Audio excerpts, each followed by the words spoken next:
अल्हम्दुलिल्लाहि रब्बिल आलमीन वस्सलातु वस्सलामु अला अशरफिल मुरसलीन व अला आलिहि व अस्हाबिहि अजमाइन अम्मा बाद फ़अऊज़ु बिल्लाहि मिनश शैतानिर रजीम बिस्मिल्लाहिर रहमानिर रहीम या अय्युहल्लज़ीना आमनू कुतिबा अलैकुमुस्सियाम कमा कुतिबा अलल्लज़ीना मिन क़ब्लिकुम लअल्लकुम तत्तक़ून। दोस्तान मोहतरम, इंसान पूरे मुआशरे की एक इकाई है, यानी एक यूनिट है। बहुत सारे इंसान मिलते हैं तो एक कुंबा वजूद में आता है। बहुत सारे कुंबे मिलते हैं तो एक कबीला बनता है।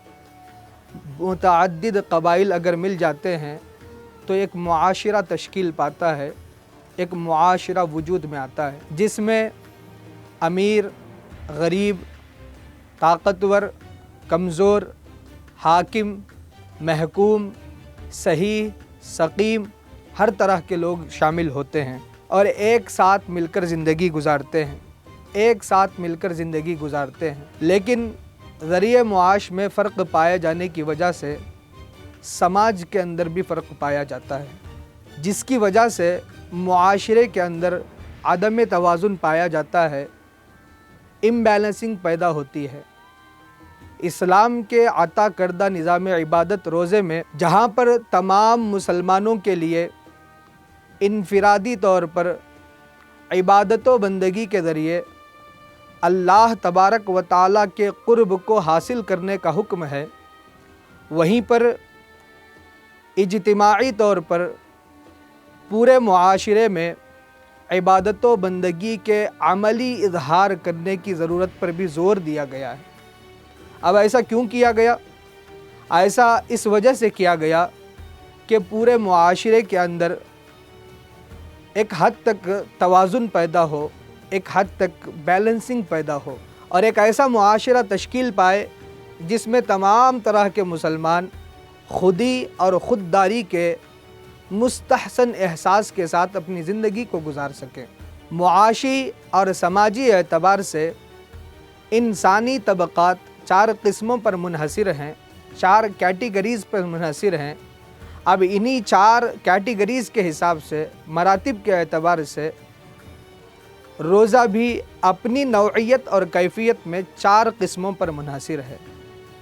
पहला तबक़ा अवामुन्नास का, जो यकीनन रोज़ा तो रख लेते हैं लेकिन रोज़े की हालत में रोज़े के आदाब और शराइत का बिल्कुल ख़ास लिहाज नहीं रखते। और ऐसा रोज़ा या अय्युहल्लज़ीना आमनू कुतिबा अलैकुमुस्सियाम, यानी ऐ ईमान वालों, तुम पर रोज़े फ़र्ज़ किए गए, इस बात पर तो अमल होता है, यानी अल्लाह तबारक व ताला के इस हुक्म पर अमल तो करते हैं, लेकिन अल्लाह तबारक व ताला के दीगर अहकामात की खुल्लम खुल्ला खिलाफ वर्जी कर देते हैं। रोज़े की हालत में होते हैं, झूठ बोल रहे होते हैं। रोज़े की हालत में होते हैं, सीने में कीना ज़रूर मौजूद है। रोज़े की हालत में है, धोखा दे रहे होते हैं। रोज़े की हालत में है, लोगों को दगाबाजियाँ दे रहे होते हैं। अब बताइए, क्या ऐसा रोज़ा समाज के लोगों के वास्ते किस हद तक नफ़ा बख्श हो सकता है?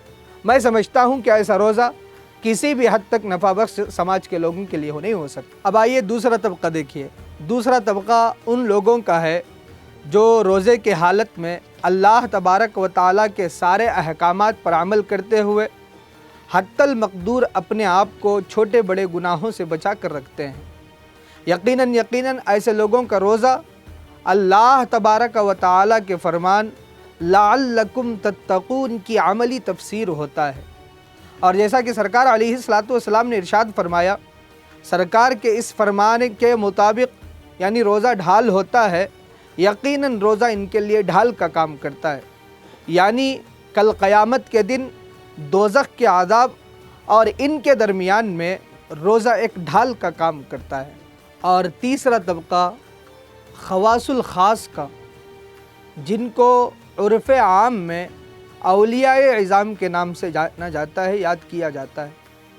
अब इनका जो रोज़ा होता था वो न सिर्फ़ तक़वा और तहारत के रंग में यकसर होता था, बल्कि نفس کی ساری خواہشات کو، نفسانی تمام خواہشات کو چھلنی اور ٹکڑے ٹکڑے کر کے رکھ دیتا تھا۔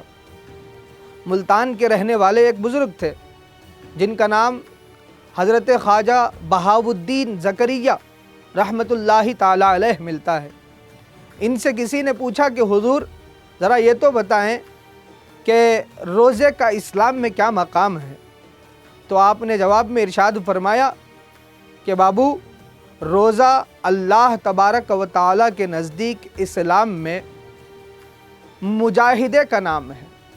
پوچھنے والے نے پھر پوچھا کہ حضور یہ مجاہدہ کیا ہوتا ہے؟ تو آپ نے جواب میں ارشاد فرمایا کہ بابا، مجاہدہ یہ ہے کہ نفس کو اس کی مانگی ہوئی چیزیں، اس کی طلب کی ہوئی چیزیں 20 سال تک نہ دی جائے، نفسانی خواہشات کو 20 سال تک پورا نہ کیا جائے، اسی کا نام روزہ ہے۔ آگے مزید وضاحت مجاہدے کی آپ نے کی اور کرتے ہوئے ارشاد فرمایا، بابا یہ 20 سال میرے نزدیک ابتدائی مرحلہ ہے جو کسی بھی اہمیت کو نہیں رکھتا، ورنہ اللہ تبارک و تعالیٰ کے مقرب اور صالح بندے ایسے بھی گزرے ہیں جو 70 سالوں تک نفس کو خواہشات دنیا سے ایسا روک کر رکھتے تھے، ایسا روزہ رکھ لیا کرتے تھے، اللہ اکبر کبیرہ۔ ورنہ اولیاء اعظام اللہ تبارک و تعالیٰ کے مقرب بندے ایسے بھی گزرے ہیں جو 70 سالوں تک نفس کی خواہشات کو کبھی پورا نہیں کرتے تھے، اگر ان کا نفس کسی چیز کو پوچھتا تو اسے مکمل نہیں کیا کرتے تھے۔ اور میں سمجھتا ہوں کہ قرآن کریم نے انہی کے بارے میں ارشاد فرمایا، وَأَمَّا مَنْ خَافَ مَقَامَ رَبِّهِ وَنَهَى النَّفْسَ عَنِ الْهَوَىٰ فَإِنَّ الْجَنَّةَ هِيَ الْمَأْوَىٰ۔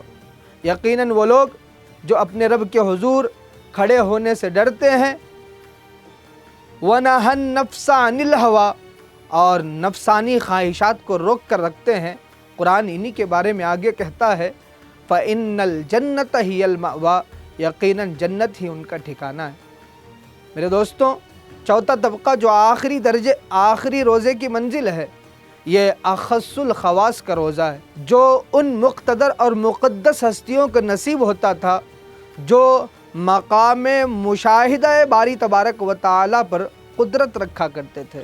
سوائے اللہ تبارک و تعالیٰ کی رضا اور خوشنودی کے علاوہ ان کی زندگی میں اس روزے کا کوئی عمل دوسرا نہیں ہوتا تھا، کوئی دوسرا اثر تک نہیں ہوتا تھا۔ چشمہ انوار الہی، منبع فیوز لامتناہی، سید الطائفہ حضرت سیدنا جنید بغدادی رحمۃ اللہ تعالی علیہ فرماتے ہیں کہ 40 سالوں سے میرے سامنے جنت کو آرائشاً پیش کیا گیا، جنت کو سجا کر میرے سامنے لایا گیا، لیکن میں نے ان 40 سالوں تک اس جنت کو رغبت والی ایک نظر تک اٹھا کر نہیں دیکھی، اور 30 سال سے میرا دل کھو چکا ہے۔ میں یہ چاہتا ہوں کہ میرا دل مجھے واپس مل جائے، لیکن میرا دل مجھے واپس نہیں مل رہا ہے۔ دوستان محترم، یہ مقامات یقیناً ان نفوسان قدسیہ کے ہیں جن کو پہلے مجاہدہ کرایا گیا، پھر مجاہدے کے بعد مشاہدہ کرایا گیا، حتیٰ کہ مشاہدے کا عالم یہ کہ امام جلال الدین سیوطی رحمۃ اللہ تعالی علیہ اپنے خوابگاہ کو پہنچتے تھے، آرام گاہ کو پہنچتے تھے، سو جاتے تھے، ان کی نیند منامی شکل کو اختیار کر جاتی تھی تو اللہ تبارک و تعالیٰ کا 100 مرتبہ دیدار ہوتا تھا۔ دعا گو ہوں کہ اللہ تبارک و تعالیٰ ہمیں ان نفوسان قدسیہ کے نقش قدم پر چلتے ہوئے، ان کے نقش قدم پر چلتے ہوئے صحیح معنوں میں اللہ تبارک و تعالیٰ مجھے اور آپ کو روزہ رکھنے کی توفیق عطا فرمائے۔ السلام علیکم ورحمۃ اللہ تعالیٰ وبرکاتہ۔